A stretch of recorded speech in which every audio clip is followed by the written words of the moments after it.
2024 లేదా 25లో డిగ్రీ లేదా బీటెక్ చదివారా? సాఫ్ట్‌వేర్ జాబ్ కోసం ఎదురు చూస్తున్నారా? అయితే కోడ్ జ్ఞాన్ 100 డేస్ కోర్సులో చేరండి, జాబ్ సాధించండి. ప్రస్తుతం మనతో పాటు లైవ్ కాల్‌లో అందుబాటులో ఉన్నారు. ప్రముఖ పండితులు కృష్ణమాచార్యులు గారు. ఒక్కసారి ఆయనతో మాట్లాడదాం. తిరుపతిలో శివుడు కళ్ళు తెరిచాడు.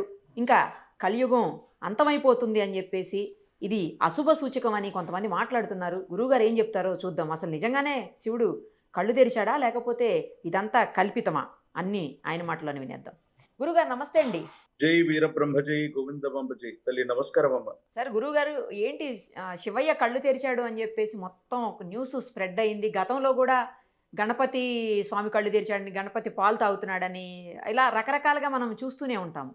ఇది కూడా అలాంటిదేనా? లేకపోతే నిజంగానే శివయ్య కళ్ళు తెరవటం అనేది జరిగిందా? ఇది గనక నిజమైతే కలియుగం అంతమైపోతుంది. ఇది అశుభ సూచకం అని చెప్పేసి కొంతమంది మాట్లాడుతున్నారు. మీరేమంటారు అసలు? అది కొంతమంది ఏమో పసుపు అలా కళ్ళలాగా పెట్టారు. అది రియల్‌గా ఆయనేం కళ్ళు తెరవలేదని కొంతమంది మాట్లాడుతున్నారు. మీరేమంటారు? ఒక వ్యక్తి యొక్క భూత భవిత వర్ధమానాలు తెలియజేసే జ్యోతిష్ శాస్త్రం చాలా అద్భుతమైతే, ఓ వ్యక్తి, ఓ వ్యవస్థ, ఓ రాష్ట్రం, ఓ దేశం యావత్ ప్రపంచ భవితను ముందుగానే ఊహిస్తే, కాలచక్రంతో సహా వివరించగలిగితే అటువంటి అద్భుతమైన ఫలితాలు చెప్పగలిగిన మహనీయులు, అవతార పురుషులు శ్రీమద్ విరాట్ పోతులూరి వీరబ్రహ్మేంద్ర స్వాముల వారు. ప్రపంచంలో ఎక్కడ ఏ వింత జరిగినా, ఏ విచిత్రం సంభవించినా, ఏ సంభ్రమ ఆశ్చర్యాలకు మనం లోనైనా వెంటనే చెప్తాం, బ్రహ్మం గారు కాలజ్ఞానంలో చెప్పారు, ఇలా జరుగుతోందని అంటూ ఉంటాం, వింటూ ఉంటాం. నిన్న జరిగినటువంటి ఈ సంఘటన మనందరినీ కూడా ఈ వింత విశేషం ఎందుకు జరిగింది, వీరబ్రహ్మేంద్ర స్వాముల వారు సాంద్ర సింధు వేద్యమైనటువంటి కాలజ్ఞానంలో చెప్పినట్టుగా ఏవైనా జరగబోతుందా, నిజంగా కలియుగాంతానికి ఇది సంకేతమని మనం అనుకోవాలి. మరి వీరబ్రహ్మేంద్ర స్వాముల వారి యొక్క కాలజ్ఞానంలో ఏముంది? ఈ ముక్కంటి కన్ను తెరుస్తాడన్నటువంటి మాటని కాలజ్ఞానంలో ఏవైనా చెప్పి ఉన్నారా? నిజంగా ఇది మీరన్నట్టుగా ఒక అశుభానికి కానీ, లోక కళ్యాణానికి కానీ ఏదైనా సంకేతంగా మనం భావించాలా అన్నటువంటి విషయాన్ని తెలుసుకునే మునుపు, శ్రీ గురుదేవులు వీరబ్రహ్మేంద్ర స్వాముల వారు అతి ప్రాచీనమైనటువంటి ఆలయాల్లో అక్కడ ఉన్నటువంటి దేవతామూర్తుల యొక్క శిలల్లో రకరకాలైనటువంటి మార్పులు వస్తాయని స్వామివారు చెప్పినటువంటి మాట వాస్తవమే. వాటిలో కొన్ని విషయాలు ఇప్పుడు మనం తెలుసుకుందాం.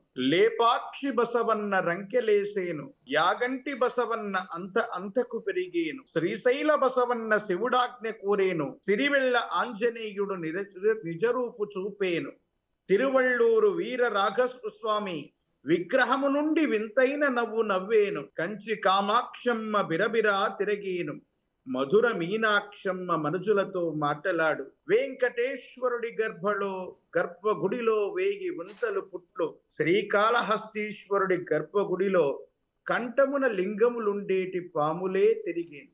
ఇలా చెబుతూ విశేషవంతంగా కంచి కామాక్షమ్మ కన్నుల వెంట రుధిరం, రక్తం ప్రవహిస్తుందని మచ్చుకు స్వామివారు ఇలా చెప్పినటువంటి దాఖలాలు మనం చూస్తూ ఉంటే, నిన్న జరిగినటువంటి సంఘటన కూడా ఒకవేళ మనం అనుకున్నట్టుగా ఎవరో దాన్ని యాదృచ్ఛికంగా అలా గీశారు, చేశారనే కంటే కూడా భక్తుల యొక్క ప్రగాఢమైనటువంటి నమ్మకం ఏంటంటే, నిజంగా పరమేశ్వరుడు యొక్క నేత్రం తెరుచుకున్నట్టుగానే భావన చేస్తున్నారు గురుదేవులు వీరబ్రహ్మేంద్ర స్వామి వారి యొక్క కాలజ్ఞానంలో కూడా. ఇలాంటి ఎన్నో రకాలైనటువంటి అంశాల విషయాల గురించి విశేషవంతంగా స్వామివారు చెప్పి ఉన్నటువంటి పరిస్థితి మనందరికీ కూడా తెలిసినటువంటి అంశమే.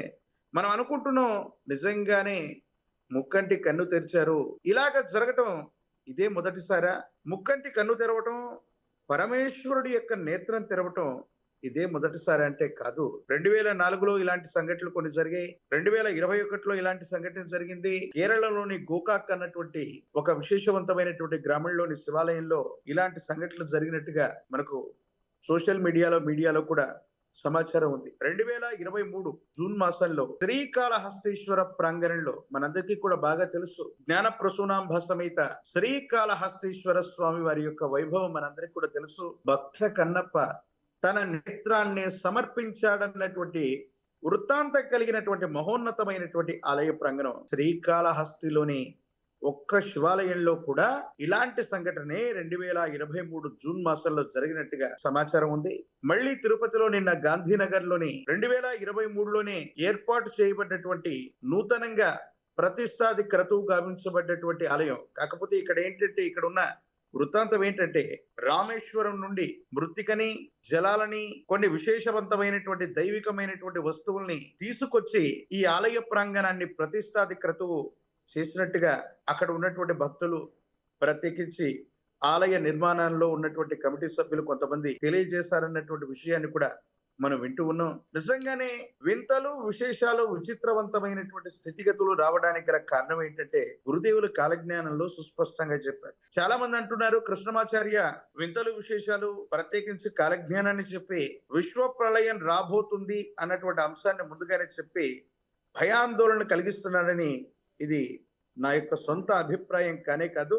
ఓకే. గురుదేవులు వీరబ్రహ్మేంద్ర స్వాముల వారు చెప్పిన కాలజ్ఞానాన్ని అనుసరించి ప్రకృతిలో గనక వింతలు, విశేషాలు చోటు చేసుకోబోతున్నాయంటే సమీపమైనటువంటి భవిష్యత్తులో ఏవైనా ప్రకృతి భీభత్సాలు రాబోతున్నటువంటి తరుణానికి ఇవి నాంది ప్రస్తావన.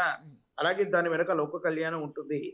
అలాగే ఇలాంటి సంఘటనల నేపథ్యంలో కేరళకు సంబంధించినటువంటి చోట గోకాక్ లో జరిగినటువంటి ఇలాంటి ఇన్సిడెంట్ లో, అంటే శివుడు కన్ను తెరిచినటువంటి తర్వాత విపరీతమైనటువంటి ఫ్లడ్స్ వచ్చినటువంటి దాఖలాలని మనం చూస్తాం. అలాగే 2021లో ప్రపంచం మొత్తం కూడా ఒక పాండమిక్ సిచ్యుయేషన్ లో ఉన్నటువంటి తరుణంలో కరోనా వల్ల తీవ్రంగా ఆ మహమ్మారి బారిన పడి వందలు, వేలు కాదు లక్షల సంఖ్యలో ప్రాణాలు కోల్పోతున్నటువంటి తరుణంలో పరమేశ్వరుడు కంటిని తెరిచి ఆ ముక్కంటి తాను గరళాన్ని స్వీకరించి మనల్ని అందరినీ కూడా సంరక్షించాడని మనం నమ్ముతున్నాం.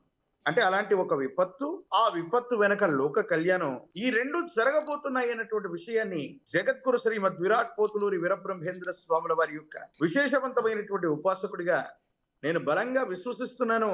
కేవలం ఇదొక్కటే కాదు, కలియుగంలో 5000 గడిచినటువంటి మీదట పంచాంగములు పనికి మాలినవైపోవు, నవగ్రహంబుల నడక మారేనని గురుదేవులు చెప్తే ఈనాడు క్రీస్తు శకం 2025వ సంవత్సరంలో మనం ఉన్నాం. కలియుగంలో 5125 సంవత్సరాలు మనం ఎప్పుడో పురస్కరించుకున్నాం. అంటే గురుదేవులు చెప్పినటువంటి లెక్క ప్రకారంగా ఇంకా 125 సంవత్సరాలు ఎప్పుడో గడిచిపోయాయి. ఇంకా ఎన్నో వింతలు, విశేషాలు, ఖగోళ వింతలు కూడా రాబోతూ ఉన్నాయి. ఒక్కొక్క వింత జరుగుతూ ఉంది అంటే సమీపమైనటువంటి భవిష్యత్తులో ఈ ప్రకృతిలో భీభత్సకరమైనటువంటి పరిస్థితులు రాబోతున్నాయి. అందుకే కాబోలు గడిచిన 1-2 మాసాలుగా ప్రపంచంలో సునామీ అన్నటువంటి వర్డ్ 20-30 సంవత్సరాల క్రితం వరకు మనం ఎప్పుడు కూడా ఆ పదాన్ని కూడా మనం వెళ్ళలేదు. 20-30 సంవత్సరాల క్రితమే సముద్రం తీరం దాటి తన యొక్క ఉద్ధృతమైనటువంటి రూపాన్ని దాల్చేటువంటి ఆ ప్రత్యేకమైనటువంటి పరిస్థితికి సునామీ అని పేరు పెట్టారు. సునామీని 20-30 సంవత్సరాల క్రితం ఆ సునామీ హెచ్చరికల వల్ల, ఆ ప్రమాదం వల్ల ఎలాంటి తీవ్రత ఉందో మనం చూసాం. కానీ 2 మాసాల క్రితం సునామీ హెచ్చరికలు చాలా సముద్ర తీర ప్రాంతాల్లో హెచ్చరికలు జారీ చేయబడ్డాయి. ఒకానొక చోటైతే సునామీని మించినటువంటి విశేషవంతమైనటువంటి మేఘం తీరం దాకా వచ్చి ఒక అద్భుతమైనటువంటి దృశ్యంగా మారిపోయింది. ప్రత్యేకించి భూ ప్రకంపనలు వస్తున్నాయి. జపాన్ దేశంలో 2 వారాల్లో 900 సార్లకు పైగా భూమి కంపించిపోయినటువంటి దాఖలాలున్నాయి. ఆంధ్రప్రదేశ్, తెలంగాణలో, ఉభయ తెలుగు రాష్ట్రాల్లో భూకంపం అంటే ఎక్కడో వినడమే తప్ప మనకు పరిజ్ఞానం లేనటువంటి తరుణంలో భాగ్యనగరంలో కూడా భూమి కనిపించింది అన్నటువంటి వదంతులో, వార్తలో మనం విన్నాం. ఇక మీదట భూమి ప్రకోపించడం అవ్వచ్చు, సముద్ర తీరం ఉప్పొంగి సునామీగా మారటం అవ్వచ్చు, ఖగోళంలో వింతలవ్వచ్చు. విశేషవంతంగా పంచభూతాలన్నీ కూడా ప్రకోపించేటువంటి రోజులు దగ్గరలో ఉన్నాయి. కృష్ణమాచార్య మిమ్మల్ని భయపెట్టట్లేదు, విశ్వ మానవాళికి భయాన్ని నేను జారీ చేయటం లేదు. కానీ గురుదేవులు వీరబ్రహ్మేంద్ర స్వాముల వారి యొక్క కాలజ్ఞానంలో చెప్పిన మాట ఎందుకో తెలుసా? పరిత్రాణాయ సాధూనాం వినాశాయ చ దుష్కృతాం ధర్మ సంస్థాపనార్థాయ సంభవామి యుగే యుగే యథా యథా హి ధర్మస్య గ్లానిర్భవతి భారత అభ్యుత్థానమధర్మస్య తథాత్మానం సృజామ్యహం.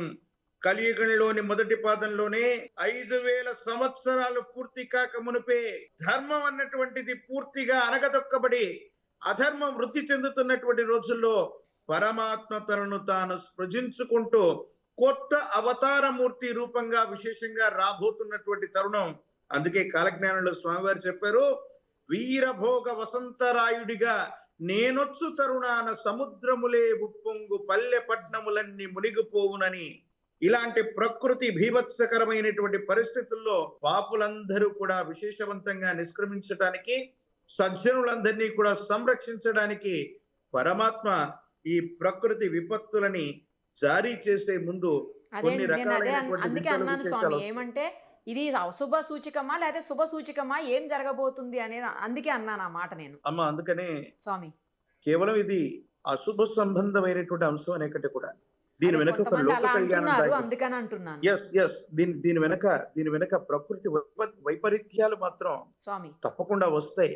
ఉమ్, ఈ ప్రకృతి వైపరీత్యాల వెనక ఆ, మళ్ళీ లోక కళ్యాణం కూడా ఉంది. ఎందుకంటే ఆ, అత్యాధునిక సాంకేతిక పరిజ్ఞానంతో కూడినటువంటి వ్యవస్థలతో మనం పురోగమిస్తూ అంటే కొంతమంది కొట్టి పడేస్తారు కదా స్వామి, ఇవన్నీ మూఢనమ్మకాలు, ఇవన్నీ జరిగేవి కావు, కావాలని క్రియేట్ చేస్తున్నారని కూడా కొంతమంది మాట్లాడుతూ ఉంటారు. అమ్మ 21వ శతాబ్దంలో మనం ఉన్నాం. శాస్త్ర సాంకేతికత చాలా బాగా ఎస్, అవును, అభివృద్ధి చేసుకున్నాం.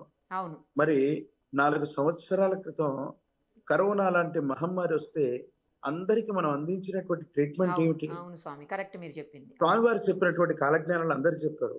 అవును, మరి ఇలాంటి విషయాలు బ్రహ్మం గారు కాలజ్ఞానంలో ముందే చెప్పి ఉంటే వాటికి సంబంధించినటువంటి పరిహారం చెప్పలేదా అని ఉమ్, మచ్చుకు ఒక చిన్న ఉదాహరణ చెప్తాను. విశేషవంతంగా కరోనా ఎక్కడి నుంచి వచ్చిందంటే ఈశాన్య భారతదేశానికి ఈశాన్య దిక్కు నుండి చైనా నుండి వచ్చింది. ఈశాన్య దిక్కు నుండి విషగాలి వీచేను లక్షలాది జనులు చచ్చేరయ్య. ఓకే, కోరంకి అను జబ్బు 1,00,00,000 మందికి తగిలి కోడిలాగా తూగి సచ్చేరయ్య. కోటి అంటే అర్థం ఏంటి? 100 లక్షలు అనుకుంటాం. కోటి అంటే అర్థం ఏంటంటే అనంతం, అంటే లెక్కలేదు. అలాగే కోడిలాగే తూగి చచ్చిపోతారన్నారు. ఎందుకన్నారో తెలుసా? ఆ మాట ఎందుకు వాడారు? కోడినే వాడకుండా ఏ కుక్కనో వేరే పక్షినో అక్కడ స్వామివారు వాడి ఉండొచ్చు, కానీ కోడి అన్నారు. కోడి పందాలు జరుగుతూ ఉంటాయి ఉభయ తెలుగు రాష్ట్రాల్లో, మనందరికీ కూడా బాగా తెలుసు. ఏ సందర్భంలో జరుగుతాయి? ఒక ఫెస్టివల్, ఒక పండుగకి, సంక్రాంతి పర్వదినానికి అటు ఇటుగా కోడి పందాలు ఆడేటువంటి ఆటను మనం చూస్తాం. ఒక కోడి మరో కోడిని కొట్టుకుంటున్నటువంటి సందర్భంలో కోడి ఎంత రుధిరం ప్రవహిస్తున్నా, రక్త గాయాలు అవుతున్నా అది పోరాడుతూనే ఉంటుంది. అవును, కానీ దాని ఊపిరికి సంబంధించినటువంటి శ్వాస వ్యవస్థకి చిన్న దెబ్బ తాకితే వెంటనే చచ్చిపోతుంది.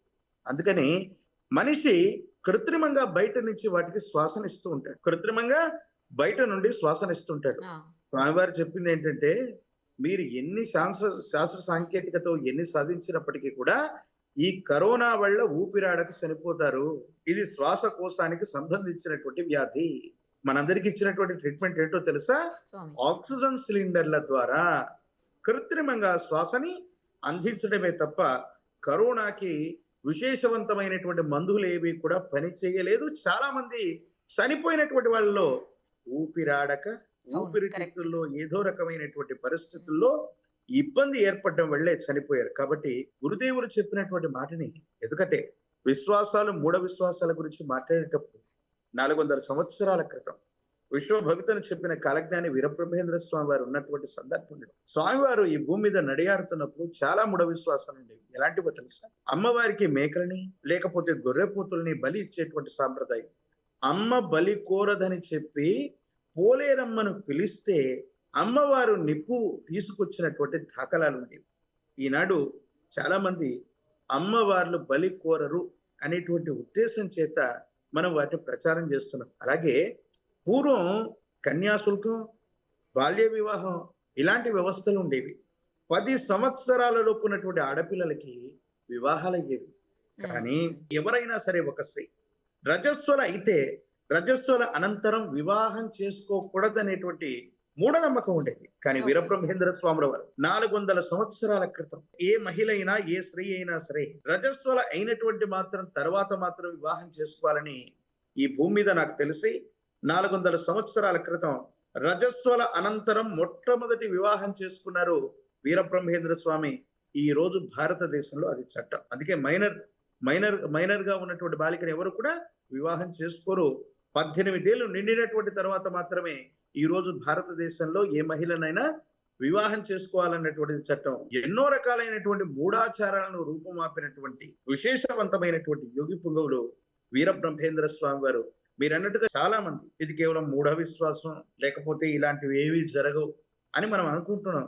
కానీ ప్రపంచం మొత్తం కూడా భారతావనితో సహా ఎలాంటి ఉత్పాతంలో మనం ఉన్నామో తెలుసా? నిన్న మొన్న దాయాది దేశమైనటువంటి పాకిస్తాన్ తో యుద్ధపూరితమైనటువంటి వాతావరణాన్ని మనం చూస్తాం. అంతకంటే ముందు రష్యాకి ఉక్రెయిన్ కి మధ్య వారాలు, నెలలు, సంవత్సరాల తరబడి యుద్ధకాంక్షతో రగిలిపోతున్నటువంటి పరిస్థితులు మనం చూస్తున్నాం. ఇక ప్రపంచంలో ఒక దేశం మరో దేశంతో తగువ పట్టడానికి కూడా సిద్ధమైనటువంటి వాతావరణం ఉన్నాం. మనందరి దగ్గర ఉన్నవి ఏంటో తెలుసా? మామూలు అస్త్రాలు కాదు, అణ్వాయుధాలు, అణ్వాస్త్రాలు.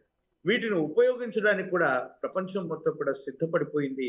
ఇది 3వ ప్రపంచ యుద్ధానికి నాంది ప్రస్తావన కాబోతుంది. అంటే విశ్వాసము, మూఢ విశ్వాసం అన్నటువంటి విషయాన్ని గనక మనం పక్కన పెట్టి వర్తమాన ప్రపంచంలో ఇలాంటి బీభత్సకరమైనటువంటి పరిస్థితులు రావడానికి, ప్రకృతి ప్రకోపించడానికి ఎన్నో రకాలైనటువంటి అస్త్రశస్త్రాలని మనం తయారు చేసుకున్నాం. 2వ ప్రపంచ యుద్ధంలో హిరోషిమా, నాగసాకి మీద ఒక అణుబాంబును వేస్తే ఇప్పటికీ కూడా గడ్డి మొక్క మొలగనటువంటి పరిస్థితులు ఉన్నాయన్న విషయాన్ని మనం చెప్పుకుంటూ ఉంటాం. అలాంటి పరిస్థితులు వస్తే ప్రకృతి ప్రకోపించక విశ్వ మానవాళి మీద, ఈ భూప్రపంచం మీద ప్రకృతే ప్రకోపించేటువంటి రోజులు ఉన్నాయి.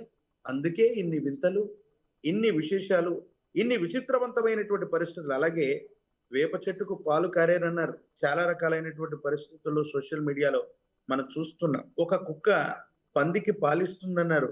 రీసెంట్ గా 4-5 రోజులు, 1 వీక్ నుంచి సోషల్ మీడియాలో అదంతా కూడా ట్రెండ్ అవుతుంది. పంది కడుపున ఏనుగు పుడుతుందన్నారు. 1971లో నల్గొండ పరిసర ప్రాంతాల్లో ఇలాంటి ఏనుగు పోలినటువంటి జీవి జన్మించినట్టుగా అప్పుడు ఉన్నటువంటి వార్తాపత్రికల్లో కూడా ఈ వార్త ప్రచురితమైనటువంటి పరిస్థితులు ఉన్నాయి. అలాగే వింతైన విచిత్రవంతమైనటువంటి పరిస్థితులన్నీ జరుగుతున్నాయి.